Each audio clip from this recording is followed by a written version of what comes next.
Schlittenfahren und Rodeln kann man überhaupt nicht miteinander vergleichen.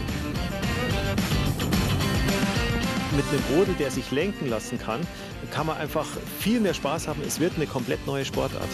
Rodeln ist kein Kinderspiel. Man muss wissen, was man tut. Man muss sich vorbereiten.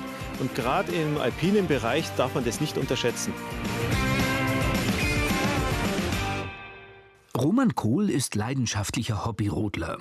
Im Internet betreibt er eine Seite mit kostenlosen Tipps und Infos zum Rodeln in den Alpen. Die wichtigsten Techniken will er heute seinen Bekannten Beatrix Riel und Matthias Vogel beibringen. Irgendwelche Vorkenntnisse? Ich saß zuletzt auf dem Rodel, das müsste 2015 ungefähr gewesen sein. Also ist schon lang her wieder, dass ich zuletzt auf einem gesessen bin. Ich rodel gern, aber selten. Bis jetzt bin ich nur Schlitten gefahren. Und das auch relativ selten, aber Rodeln noch nie. Ein Schlitten ist komplett fest verschraubt, richtig starr. Und der Rodel, je lockerer ist, desto schneller reagiert der auf das, was der Fahrer tatsächlich machen will. Das heißt, wenn man das Gewicht ganz leicht nach links lehnt, dann merkt der Rodel, du willst nach links fahren und dann zieht der schon ein bisschen nach links. Jetzt wird geübt, denn sie wollen gleich weit hinauf. Aufs Hirscheck bei Ramsau im Berchtesgadener Land. Mit Blick auf Watzmann und Hochkalter liegt dort der Hirscheckblitz. Eine anspruchsvolle Naturrodelbahn. Länge 2,3 Kilometer. Gefälle bis zu 22%. Da muss man seinen Rodel gut unter Kontrolle haben. Also, beim Bremsen ist wichtig, dass die Füße nah an der Kufe sind.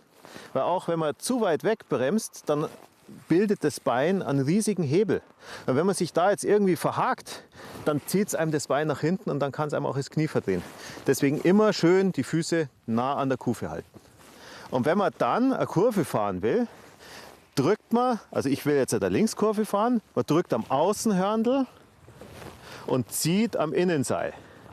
Gleichzeitig lehnt man sich in die Kurve rein und den Rest macht eigentlich schon fast der Rodel. Was so einfach klingt, erfordert durchaus Übung. Während Matthias schon auf Rodelerfahrung zurückgreifen kann, muss sich Beatrix mit dem ungewohnten Untersatz erst einmal anfreunden. So leicht ist das gar nicht mit der Gewichtsverlagerung. Ein bisschen muss da mit dem Popo noch mitarbeiten. Okay. Es ist für mich schwierig, das alles zu koordinieren. Auf die rechte Seite lehnen, den rechten Fuß da hindrücken, damit das lenkt, und am Seil ziehen ist nicht so einfach, wie es beim Roman ausschaut. Vom Übungshang geht's jetzt hinauf zum Hirscheckblitz. Seit 1969 gibt es die Sesselbahn. Sie ist das Herzstück des kleinen Skigebiets am Hochschwarzeck mit seinen 3 Pisten und 2 Schleppliften. Wie so viele bayerische Skigebiete kämpft auch dieses mit existenziellen Problemen. Immer öfter bleibt der Schnee aus. Und eine ökologisch ohnehin fragwürdige künstliche Beschneiung ist hier mangels Ressourcen fast nicht möglich. Darum werden die Skifahrer am Hochschwarzeck immer weniger. Christian Riel, der Geschäftsführer der Bahn, macht sich da keine Illusionen. Ich glaube, dass man ganz klar sagen muss, dass wenn man sich als Skigebiet, noch dazu als so klein ist wie wir sind, in Anführungszeichen, nur auf den Skifahrer an sich als klassischen Wintersportler auf den zählt, dann hat man über kurz oder lang keine Chance. Habt ihr alles dabei, oder? Alles dabei, hoffentlich. Deshalb haben die Betreiber des Skigebiets eine Nische gesucht und im Jahr 2010 den Hirscheckblitz angelegt. Der kann mit weitaus weniger Aufwand präpariert und betrieben werden als die deutlich breiteren Skipisten. Und so ist die Rodelbahn durchaus eine Alternative zum Skifahren für Gäste und Betreiber. Ohne den Hirscheckblitz, ohne diese Rodelbahn, würde es das Hochschwarzeck oder das Skigebiet da oben wahrscheinlich in der Form nicht mehr geben. So. Für Matthias und Beatrix ist der große Augenblick gekommen. Ist das der Wahnsinn? Zusammen mit Rodellehrer Roman geht es jetzt das erste Mal den Hirscheckblitz hinunter. Also die Rodelbahn ist schon auch ein bisschen sportlich, ein bisschen gar teilweise. Lieber ein bisschen mehr bremsen, Und gerade vor die Kurven taste ich langsam ran. Ich bin jetzt schon gespannt, weil der Hügel da unten, das war natürlich jetzt eine andere Dimension wie da oben, aber ich hoffe, dass ich es umsetzen kann, dass das hinhaut. Es ist steiler, als ich es in Erinnerung gehabt habe, aber es wird gut. Seid ihr bereit? Bereit? Okay, dann geht's los. Okay.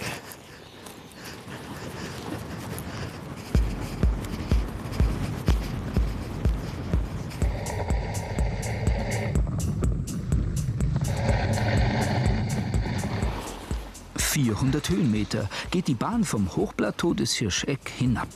Mit den wendigen Rodeln eine rasante Sache. Beatrix schlägt sich wacker. Ich hätte nicht geglaubt, dass das dann doch so gut geht. Auf der Rodelbahn ist das nochmal viel anders wie vorne auf dem Hügel. Weil da musst du einfach um die Kurven um und dann, ja, es passt. Macht Spaß, taugt mir und ja, ich muss schauen, dass ich noch ein bisschen mehr ins Gas geben komme, dass ich noch mehr Geschwindigkeit zusammenbringe. Also dann sehen wir uns unten. Die größte Gefahr beim Rodeln ist mangelnde Selbsteinschätzung. Besonders kritische Passagen sind deshalb mit Fangnetzen gesichert. Und vor Steilstücken und engen Kurven warnen Schilder am Rand. Christian Riel und seine Mitarbeiter inspizieren die Strecke jeden Tag 3-mal. Ja, das ist jetzt das S. Das erinnert ein bisschen an den Jurassic Park. Das ist aber wirklich ein reiner Sicherheitsaspekt, weil eben gerade in so Steilkurven und in so engen Kehren, wo es natürlich auch extrem runtergeht, müssen wir auch die Rodelbahn ein Stück weit absichern, damit da nichts passiert. Da sieht man schon wieder, dass einer reingefahren ist in das Netz. Das wird also auf Nacht wieder nachgesetzt, dass wirklich die unteren Maschen von dem Netz, das natürlich auch sehr stark gespannt ist, da, ne, damit da auch ein bisschen eine Rückholfunktion da ist, dass der nicht irgendwo unten liegt, sondern auch praktisch wieder auf die Bahn zurückgeholt wird. Und das ist gerade so eine Plane, die vor dem Netz gespannt ist, damit, wenn der da dagegen fährt, dass man da nicht hängen bleibt und sich irgendwie die Finger oder die Hand verletzen kann. Das haben wir am Anfang eben gehabt, dass da sehr viele Verletzungen mit dem gekommen sind und die waren wirklich schwerwiegend, weil gerade Hand- und Fingergelenke war ein Problem. Ob seine Rodelschüler die Fahrtechnik verinnerlicht haben, will Roman Kohl zum Abschluss nun herausfinden. Jetzt wird es spannend, ob die eine Kurve fahren können, ohne dass sie mit einem Fuß bremsen, sondern wirklich nur mit Rodeltechnik. Ah, der kommt schon schnell an.